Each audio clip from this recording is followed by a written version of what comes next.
Welcome to Econ 102, where economist Noah Smith and I make sense of what's happening in the news, technology, business, and beyond through the lens of economics. Let's jump right in. Patrick Collison, the CEO of Stripe, recently joined Noah for a recorded live conversation on Substack. If you didn't catch it, here's their in-depth conversation covering American tech leadership, economic policy, and the future of progressive politics in its entirety. So, okay, I see more than 100 people here, so I vote we jump right in. I'm not going to introduce Noah because he needs no introduction in general, and certainly no introduction on his own show. So we're just going to get right to it. And so the title of this session, I think, as a formal matter, is at least the one I was given was how can the U.S. stay ahead technologically? Although Noah, you corrected me. Was there an updated version of that? I think it's how can the U.S. stay ahead technologically is a great topic. Okay, excellent. All right. Well, the place I wanted to start with that is, sort of this observation that, well, the U.S. apparently is staying ahead technologically, and maybe the right answer on some level is just shrug our shoulders and do nothing because the status quo trajectories seem to be working out pretty well. And so maybe the first question is, as best I can tell, since 1990. The population weighted GDP per capita, so GDP per capita rest of the world, relative to the U.S. So over a 35-year period has basically not moved. It's inched up very slightly by 2 or 3 percentage points, but basically hasn't moved. And I guess I'm just curious, sort of, what you make of that. Where at least for me, I look at that and I sort of wonder, well, what should we make of development economics? And maybe actually development economics is working great because that the rest of the world has kept pace. It's actually a tremendous success. So again, I don't need to write it off. This is a relative measure, but also we're not seeing a whole lot of catch up growth either. And again, in as much as GDP per capita is a correlate of technological supremacy, it seems like the U.S. is holding its relative position pretty well. So thoughts? Well, my thought is that we're definitely holding our own against our allies. We are, pulling farther ahead of Europe and Japan and South Korea and other rich democracies like that. But in terms of technology versus China, I'm not sure that's necessarily true. And I worry a lot more about the United States falling behind China, or at least, China getting parity with us. I worry about that more than I worry about Japan, France, the Netherlands, Sweden, Australia, Canada, Britain, Germany, etc. Like, if I'm thinking about competition, if you're thinking of it as a competition, I don't see any reason to think about any other country except China to compete with us. If you were, hired by the IMF or the State Department or World Bank or, some at least ostensibly relevant body, and sort of your task was to try to figure out how to accelerate that convergence. We'll come back to the China stuff and kind of that, specific contest in just a second. But yeah, if you were given that broad task, what kind of policy change would you try to enact? I would try to encourage FDI. I think that for a long time, people argued about what makes a country industrialized. And I think that we've finally figured out that FDI is really, really, really important. If we look at successful examples like Malaysia, Poland, China itself, and a few other countries, late industrializers, you see that most of them don't look like Korea. Most of them don't build up their own sort of brands and proprietary technology and entire domestic supply chain. Most of them get FDI. Poland gets German car companies and machinery companies to build a ton of things in Poland, and then they sort of climb the value chain from there. Does this make you more, and this will also bridge to the next question, but does this make you more sympathetic to or maybe you're already very sympathetic to the Joe Studwell sort of explanations, in particular his third one around, domestic capital control, so to speak, and redirecting savings towards industrial development? Like, if you think capital is somehow at the center of these developmental stories. I think so. I think I was always very sympathetic to that, but I think that the FDI-driven development flies in the face of Studwell's recommendations to some extent. Because you think it's important that it's foreign investment? Yes. Number one, because you absorb foreign technology. Because if you make your own car company, there's the investment is just a proxy for sort of the transfer of the soft stuff that comes with it. Yes, and also even more importantly, potentially more importantly, institutions. To get foreign companies to invest in your country really en masse, you have to change your institutions so that the foreign companies want to, invest there. So when you look at Poland, they joined the EU and they were very, very deliberate about changing their government, their property rights, and all these things, legal stuff, all to sort of match EU standards. and they've really outpaced everybody else. So I think that the institutional Okay, so you're a benefit. Fukuyama institutionalist, but the way we sort of quantify this is with FDI. I think yes. I think I don't think there's one silver bullet. I think FDI simply has so many. It's capital, it's technology, it's trade linkages that result from it, it's institutions. There's so many benefits of FDI at the same time that I think we've seen it's a very good way to boost yourself to at least upper middle income status and maybe the lower end of developed country. After that, maybe you're on your own. So we'll come back to kind of the specific sort of race with respect to China in a few minutes, but I want to talk about our allies and our sort of developed country peers here for just a second. A big puzzle for me, and I'm sort of surprised it doesn't get discussed more, or maybe it's being discussed in places that I'm not present in or something, is the observation that post GFC, approximately, it's not exactly that, but because in some countries it starts a little bit earlier, but approximately post GFC, labor productivity in pretty much all OECD countries, with the exception of the US, falls significantly off trend. Now, in Australia and, as I recall, Japan, it's kind of definitively earlier than GFC. Europe and the UK, it seems to coincide more closely with 0809, but sort of in all countries it falls off trend. The US is the only country that remains approximately on its 1990 through 2010 trend line.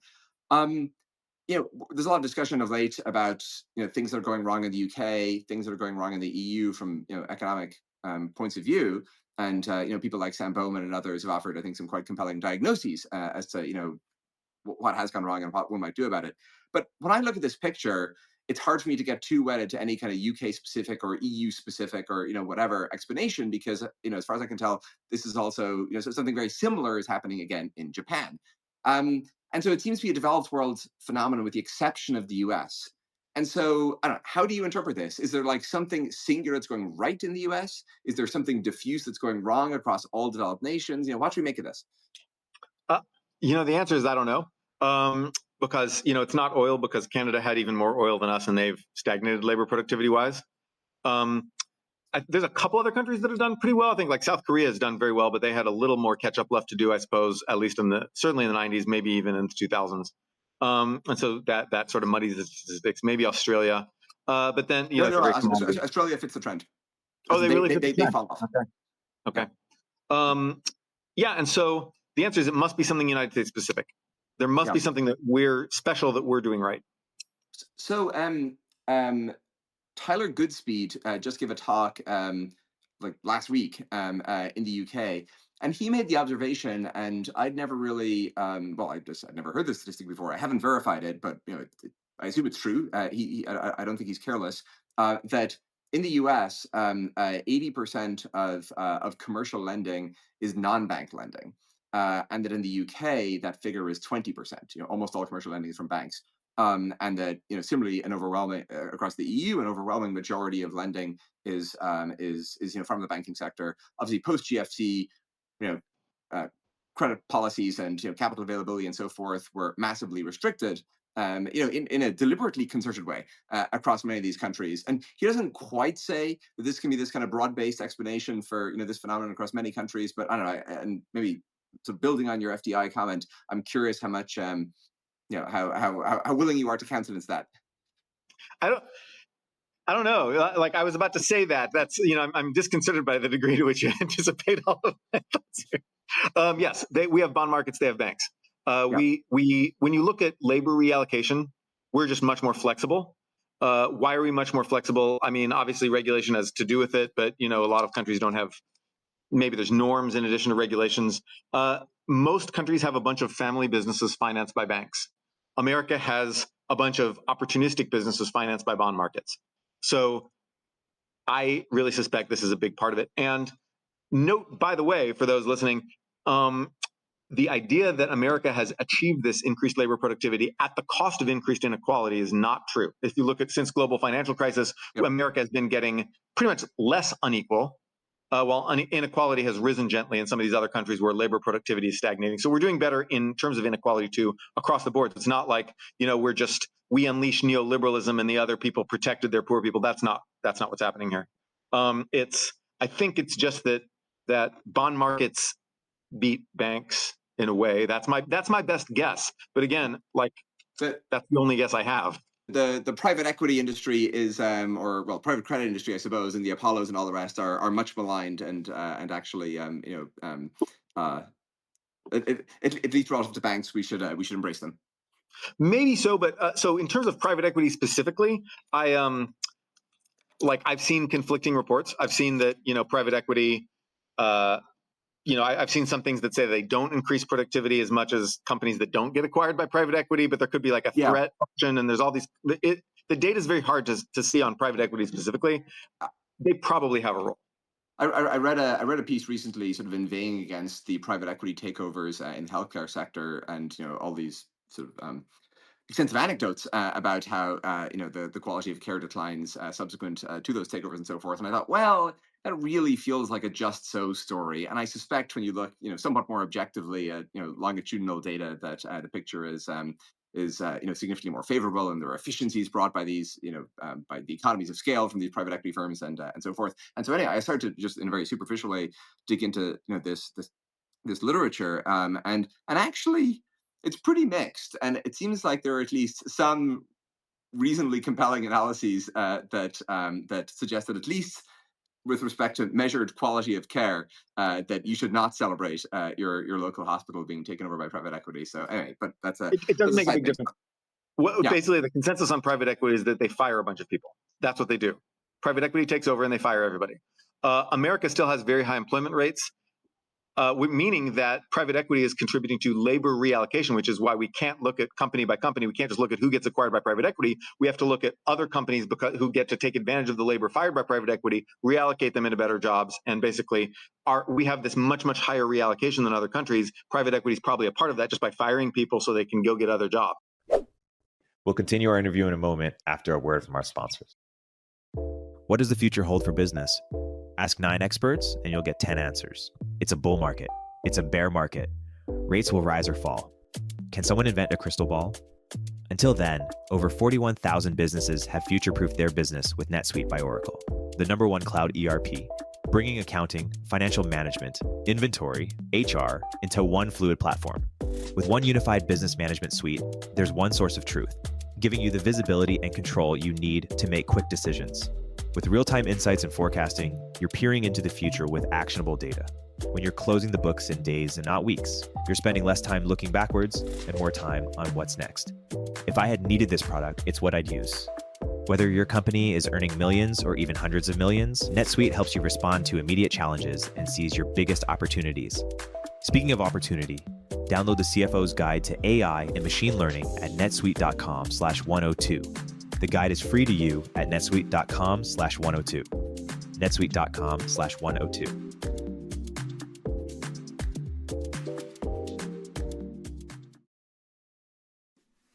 Most of you probably know how much the Turpentine team loves Notion, the sponsor of today's episode.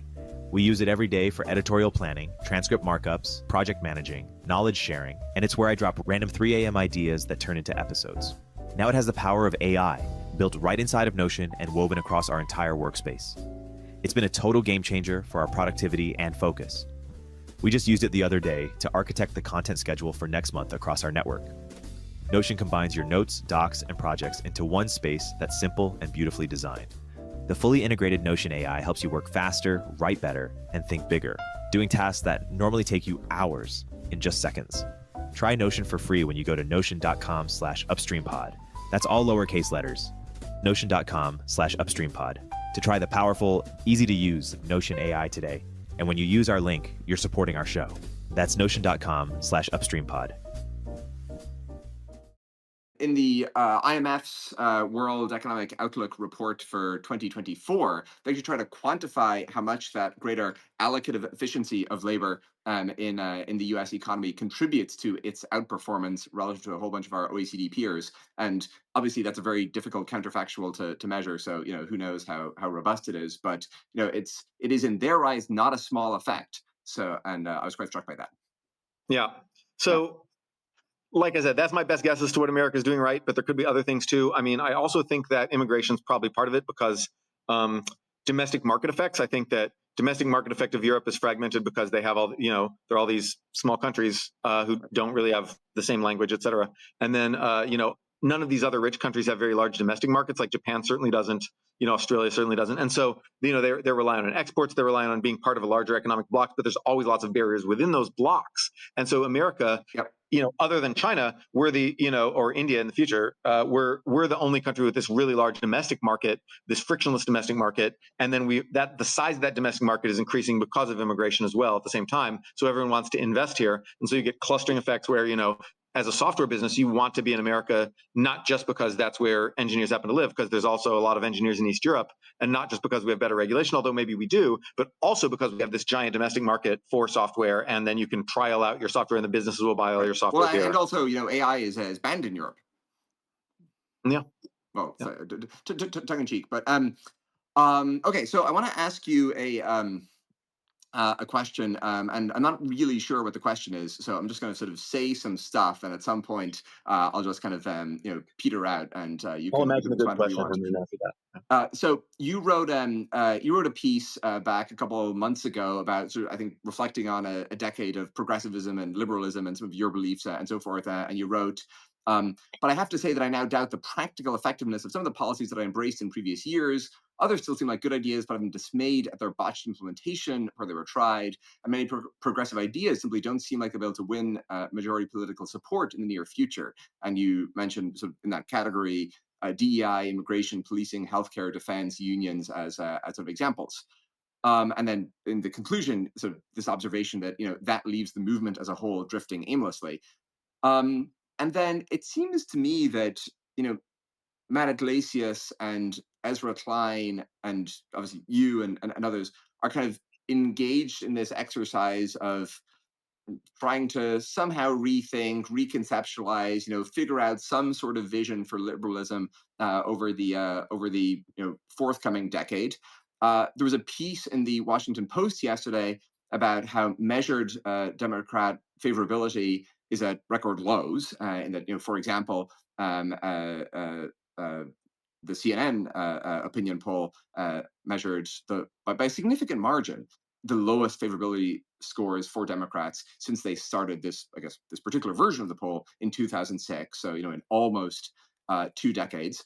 And then I was very struck by Jennifer Palka. She wrote she wrote a great book about sort of trying to get things done in government, but she wrote 2 recent Substack pieces reflecting on Doge and to some extent on the broader Trump administration. And it's not that she endorses it per se, but she sort of says, well, like the proceduralist mechanisms that I necessarily tried to follow, and people like me tried to follow, didn't yield the kind of improvements that I hoped they would, and so we need to try something else. So I'll sort of pause here, but I'm curious for your reflections on all this. Do you think you're engaged in such a project of sort of rethinking liberalism? Maybe that's too grandiose, but sort of some version of that.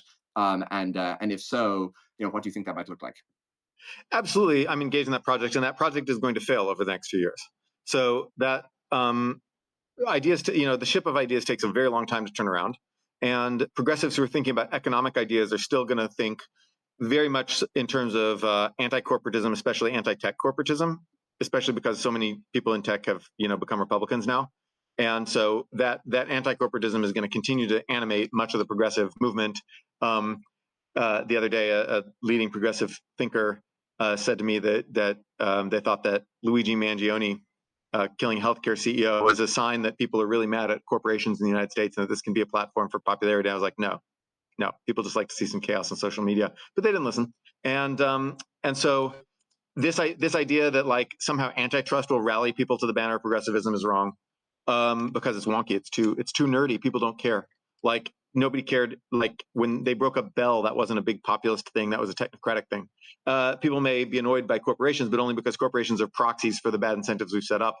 And then there's not much corporations can really do, and railing against corporations is I think not going to really work.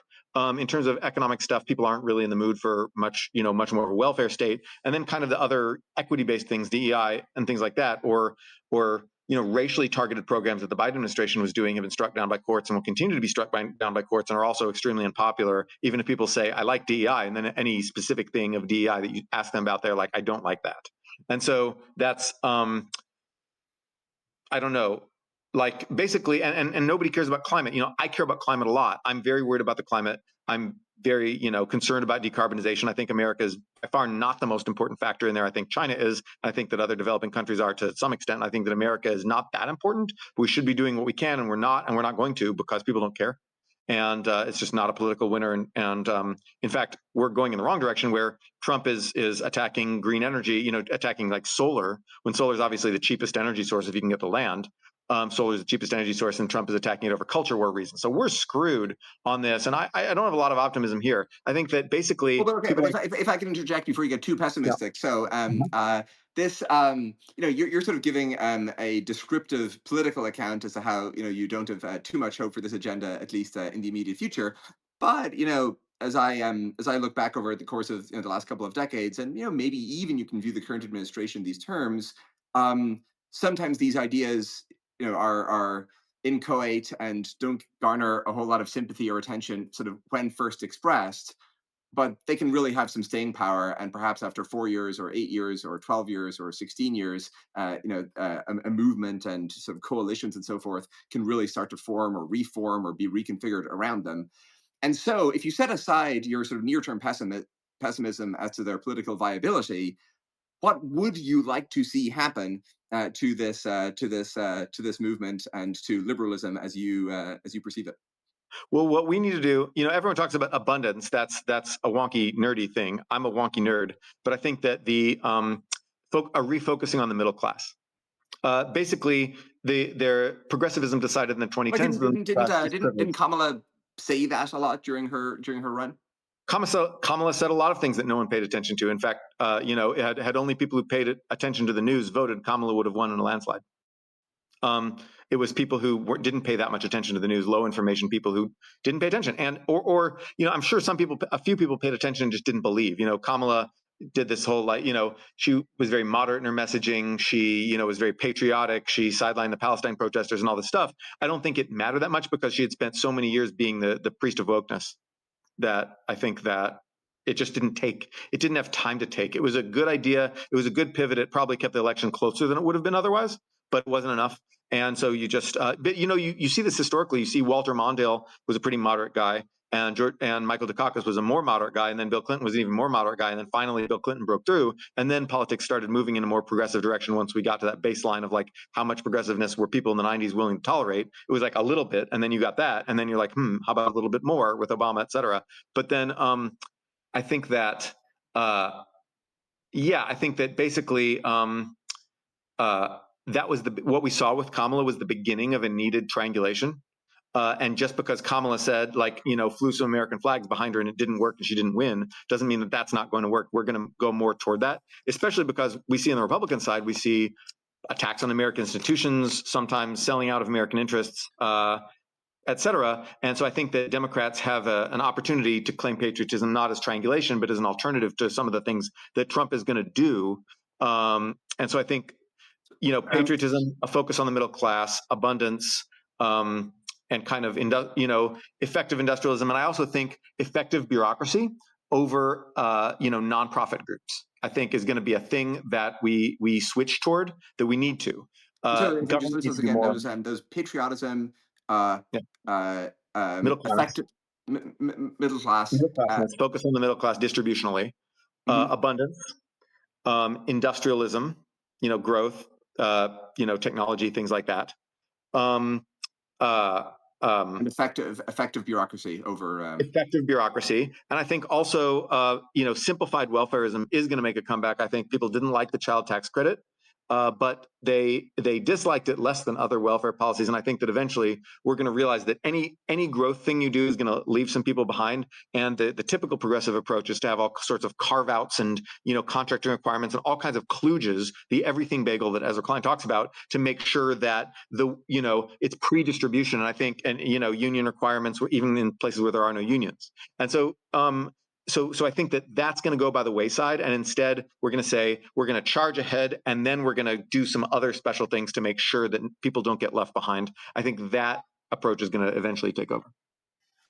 If I have anything to say about it.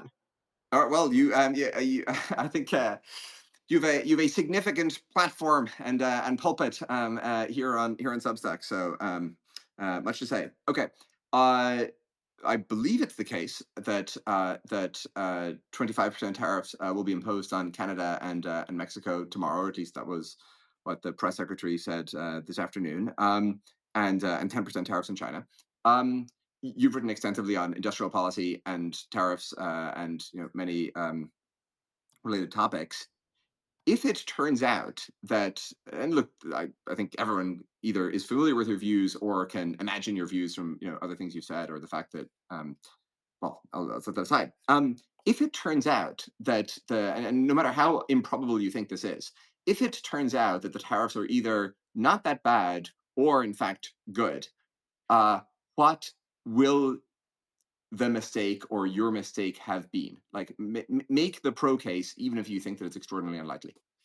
Well, I have argued again and again that tariffs impact is much, much less than people think. And so I've written many posts to that effect.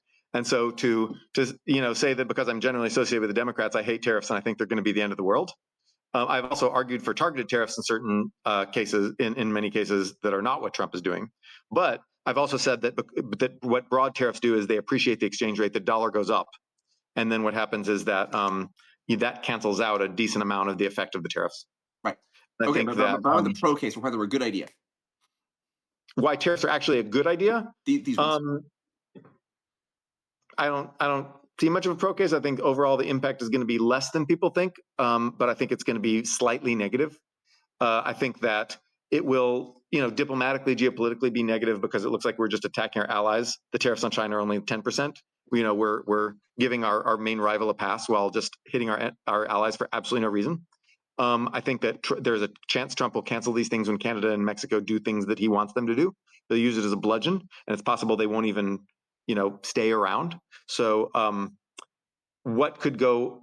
What could be good about that itself might be the pro case, right? At least from a narrowly, from an American vantage point. That's right. So it may be that after 2 weeks, Mexico says, we're going to stop all the illegal immigrants from coming out through the southern border, and then, which I think does hurt America mildly. I think not as much as people think, but it does hurt, and it pisses people off. And then Canada, I don't even know what they do. Something regarding like wokeness or culture BS. I don't even know what Trump would want Canada to do, because Canada already does pretty much what we want it to do. But it's possible that they'll do some symbolic thing, and that Trump will be like, okay, all right, now I'm canceling tariffs, and that everyone will go, okay, no tariffs, and that could happen. Were you asking what could tariffs do good economically for us? Like what could be our economic benefit? That's plenty on tariffs. We should there's other things to hit on, so we should keep moving. We'll continue our interview in a moment after a word from our sponsors. Ever feel like managing your business finances is a full-time job on top of your actual full-time job? Yeah, me too. That is, until I started using Found. Found is a business banking platform that lets you effortlessly track expenses, manage invoices, and prepare for taxes. You can even set aside money for different business goals and control spending with different virtual cards. I've saved so much money because Found helps me identify tax write-offs. And I saved so much time that I can now devote to chasing new opportunities and doing the work I enjoy. Oh, and by the way, other small businesses are loving Found too. This Found user said, "Found is going to save me so much headache. It makes everything so much easier. Expenses, income, profits, taxes, invoices even. And Found has 30,000 5-star reviews just like this." Open a Found account for free at found.com/econ102. Found is a financial technology company, not a bank. Banking services are provided by Piermont Bank, member FDIC. Don't put this one off. Join thousands of business owners who have streamlined their finances with Found. Every time I hop on the 101 freeway in SF, I look up at the various tech billboards and think, damn, turpentine should definitely be up there. And I bet I'm not alone. In a world of endless scrolling and ad blockers, sometimes the most powerful way to reach people is in the real world. That's where AdQuick comes in. The easiest way to book out-of-home ads, like billboards, vehicle wraps, and airport displays. The same way you would order an Uber. Started by Instacart alums, AdQuick was born from their own personal struggles to book and measure ad success. AdQuick's audience targeting, campaign management, and analytics bring the precision and efficiency of digital to the real world. Ready to get your brand the attention it deserves? Visit adquick.com today to start reaching your customers in the real world. Again, that's adquick.com. So you've written about reshoring, manufacturing, industrial policy, these kinds of topics.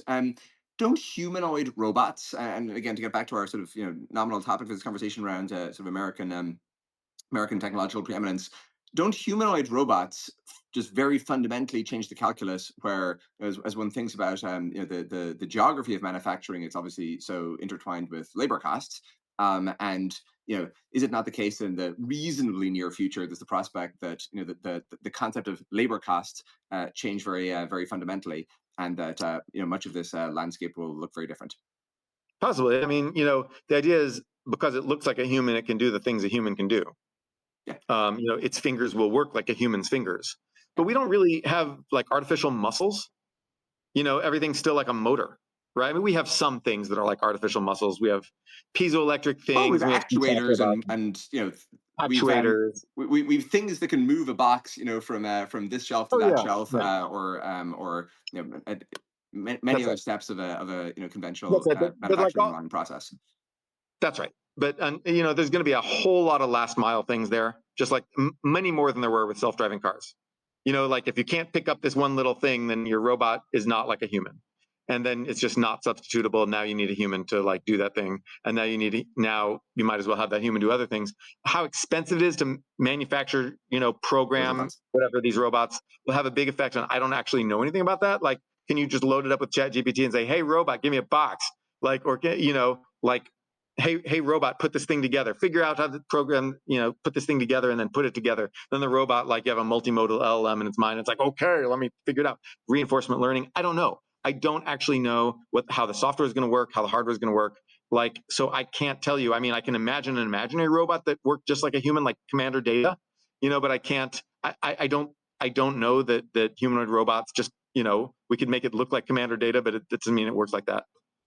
You're a big YIMBY supporter and proponent. What do you make of the case that the argument for YIMBYism frequently involves a kind of rhetorical sleight of hand, where one points out that Paris scale density is a wonderful thing, and there are a few people who visit Paris and think, man, this is such an unpleasant urban environment. But as a practical matter, for any construction on the current margin, what one is going to get is not the kind of density that one sees in Paris and the mansard roofs, and all the rest, but something that is far less aesthetically attractive, far less beloved by locals, far less likely to create the kind of neighborhood feel that you'll get in some arrondissement in Paris, and that sort of this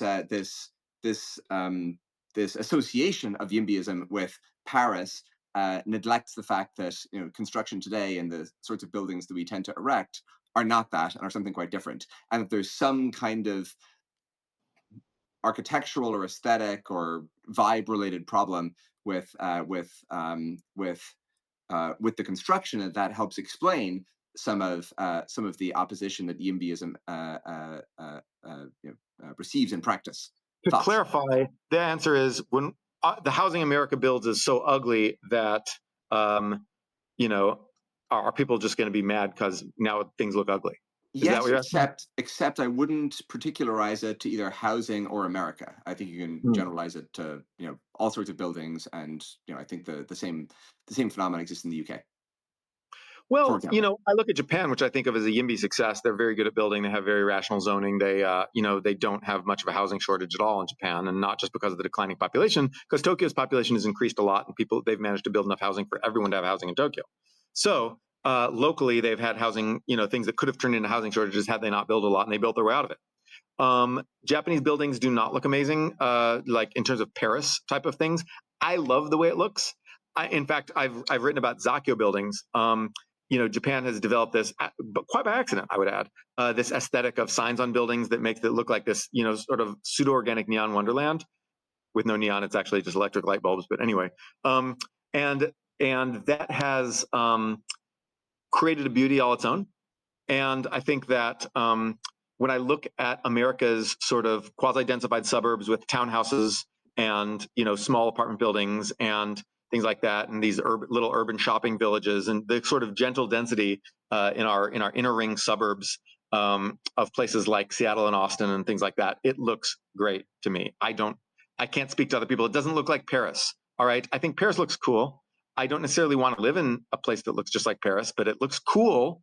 I like the way that the gentle density is looking in America. I think if you go to San Mateo or to some of these places like, or some of the places in Minneapolis that are dense, or Houston, Houston is building these density pockets by doing hyper local neighborhood control where neighborhood can upzone itself, blah, blah, blah. Arlington has done some of this stuff too. If you look at some of these areas, they look really nice. And they don't look like I've plunked one gigantic 5/1 out in the middle of a whole bunch of arterial roads. They don't look like that. They look like, townhouses mixed with single family houses, mixed with duplexes, mixed with, these things with a little cafe on the corner. And and then it looks really nice, and people are paying to live in these places by quite a lot. One thing we forget is that people we're like, oh, you really want to live in that kind of place? And then look at what people pay. They pay through the nose. And I think we get this availability heuristic where people will come on Twitter and just say anything looks bad if they're actually just in their mind, they're scared that a poor person might live there, or a college kid or someone who disturbs their, perfect manicured, whatever. I think in real life, those places end up being extremely attractive places that people like and that look good, even if their aesthetic is rather modern and doesn't look exactly like Paris. I don't want a world where everything looks like Paris. I just want to go to Paris occasionally and say, oh, this looks cool. If America remains technologically preeminent or indeed furthers its lead, much of that work will be done by Gen Z. But as Jean Twenge and many others have described and reported and analyzed, a lot of the time series data pertaining to Gen Z, or you can kind of look at cohorted versions comparing Gen Z to prior cohorts, and it doesn't look like on the face of it at least, it doesn't look like a super encouraging picture where Gen Z themselves, they report substantially reduced compared to their millennial and other predecessors. They report substantially reduced satisfaction with their lives. They're less likely to have worked as of any given age. They self-report far more mental health challenges. They self-report substantially less optimism about the future. You can sort of go through the list.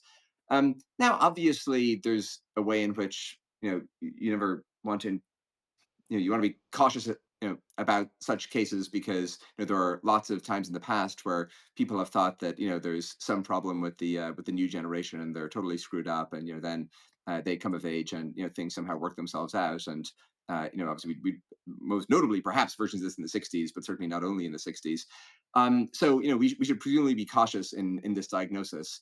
And yet we have through the General Social Survey and other long running data sets like this, we can compare, in fact, to generations in the 60s and at other times, and this is not a completely sort of specious and arbitrary comparison. And so, thoughts: is there a problem here? Should we worry? Yeah, what do you make of it? There's a big problem here. We should worry. I am worried about the young generation. People have been saying young generation's morals are bad since the beginning of time. They're lazy. Right? I don't think either of those is true. I think that young people have lots of other things to do. Young people have other things on their mind, such as, sex, and that's healthy. In fact, Generation Z probably could stand to have more sex. Yes, I said that. Anyway, so I'm concerned about the sex recession, but I don't think that the young kids are immoral. I think their morality is fine. I think their work effort, I don't know. I do think that social media is probably producing lower work effort across the board for generations, a lot of generations across a lot of countries, because it's a distraction at work. You got this cell phone in your pocket, whatever. If we ban cell phones in class, how about banning cell phones at work, except for work purposes, blah, blah, blah. Let's think about that. But I don't think that there's been some sort of broad cultural change where the young generation just sucks. I think it's a technological change where we don't know how to handle social media on our smartphones. It's a technology presents a challenge, and then we adapt to it. And whether we're better off or worse off than we adapt is not certain. Usually we're better off. Once in a while we're worse off. And I think I'm hopeful that when we adapt to the challenge of social media on our cell phones, we'll be better off. I'm not happy with how fast we've adapted, and I think we're not adapting fast enough. We need to adapt faster. And I think the push to ban cell phones in schools is a very good push. and also kind of the cultural reaction of everybody get off of big public social media like Twitter and Instagram and whatever, and go to small group chats and the physical world. Does Substack count as that's the place you ought to be migrating to? Yeah, just read some blogs, man.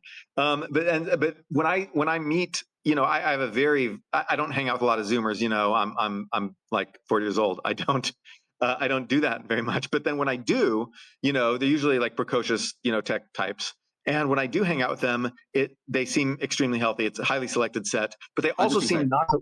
Yeah, they want to be like Anson Yu, who just everyone knows and hangs out with. Like, there are very few Zoomers or like some of these people. But one thing I notice is they don't like being on public social media, and cancel culture has driven them underground, where basically they just do small group chats, and they when you say how should we connect, they say phone number.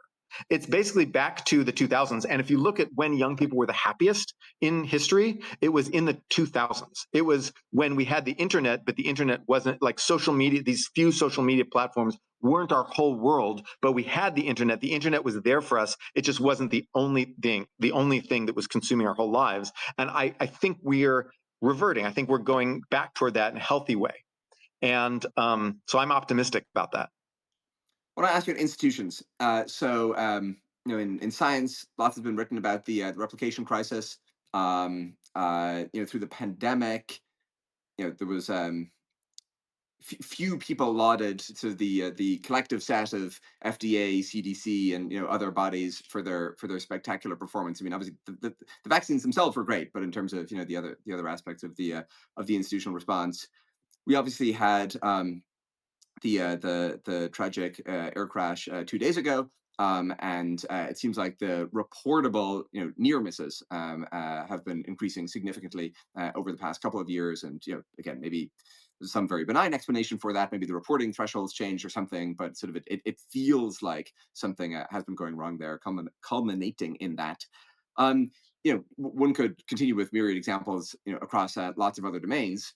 The question would be, or the hypothesis is sometimes advanced, that there's some broader institutional decline that has taken hold across many of these bodies. We could even go and talk about California high-speed rail and construction projects and the Second Avenue subway and so forth. I mean, maybe this fits into this framework. But again, I just want to sort of put this in front of you. Thoughts on institutional quality? Is there any change here? Or if we were having this conversation in the Substack of 1960, would we be pointing to a different set of institutions, and we'd have a different collection of anecdotes at our fingertips? But in sort of broad strokes, this is a constant phenomenon. That's right. So, when I was a little kid, one of the earliest things I can remember being told about in the news was a rash of crashes, airplane crashes of a plane called the DC-10, which was true. Yeah, it's true. It was real. Yeah, it happened. I just mean it wasn't just a media narrative. There were in fact a lot of these crashes. Oh yeah. No, there was a problem with the DC-10, and there were a lot of, you can see a lot of plane crash videos from the 80s from home camcorders and stuff like that. And maybe we go through a cycle, like planes are aging and people are probably aging, and there's probably institutional things we just need to clean up. It's always easy to find signs of decline of civilization anywhere you look. Like, not anywhere you look, but whenever you look around, you can find something telling you that civilization is in decline. And, when I was a kid, everyone was doing drugs, and, like people were having sex at age 10, and kids were, killing themselves. I guess now that's happening again, but the violence was off the charts. Everyone knew someone had been murdered, and just cities look like so much crappier than today. You're like, oh, you're walking through San Francisco, it's a war zone. Every city was a war zone in 1993. When I was a kid, like everything was a war zone. I mean, it was nuts. And so I think you can see things that got better, and you can see things that got worse. And I've always read science fiction stories of the day. You read Larry Niven. You think we're in some kind of self-correcting equilibrium? Maybe yes, maybe no, but it's very hard to get a handle on how bad we're doing overall. It's very hard to find the norm of the vector space, that tells us how well are we doing as a civilization. And if you talk to biology, which I do all the time because of my friend, then you hear that everything is always going maximally bad and civilization is collapsing, blah, blah, blah. And by the way, are you free for some Chinese food? Anyway, like, people want to think they're living in the fall of Rome. It's fun, and I think that you look back at the 50s, and people in the 50s were saying like America is like Rome, we're about to fall, and you see all these science fiction stories about that. I'm not saying that rules it out, but I'm saying that it's chatter. Yeah, no, there's almost certainly some kind of psychological bias there, and it's easier to see the things that may imminently go wrong than the currently unknown things that will surprise us in the upside by going right. Nobody was worrying about the impending success of RNA vaccines or AI, et cetera, back in 2005, or Eliezer was, but a few other people were. Although I guess he wasn't worrying in a positive way. But anyway, and it's the gosh, who's the quote? Oh, actually, never mind. We'll just move to the next thing. One last thing, because you have to go, right?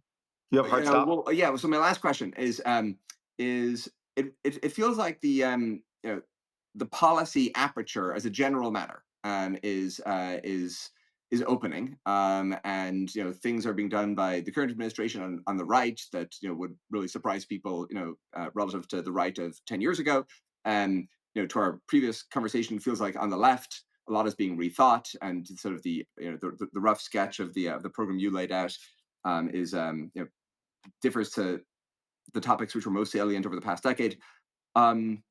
If you somehow were in the position to have your ideal policies enacted by fiat, do you have just 2 or 3 pet issues where you think it's an absolute no-brainer? It would be extraordinarily effective on the upside. The country is silly for not already having done this. Your 3 pet policy issues. Okay, we're going to replace NEPA with administrative review, with public comment allowed, like they do in Japan. We're going to do national zoning. We're going to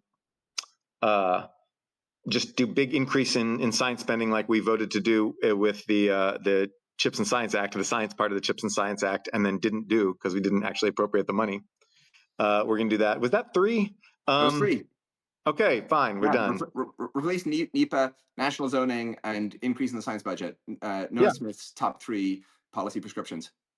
Not necessarily top 3, but most unambiguous 3. Okay, yeah. Single stairs, man. Single stair access. On that note, well, Noah, thank you very much. It's been great. Great to see you. You too. Until next time. Econ 102 is a podcast from Turpentine, the network behind Moment of Zen, In the Arena, The Cognitive Revolution, and more. If you like what you hear, subscribe and leave us a review in the App Store. You can keep up with both of our Substacks for written analysis of the topics we cover in the show at noahopinion.substack.com and erictornberg.substack.com. Thanks for listening.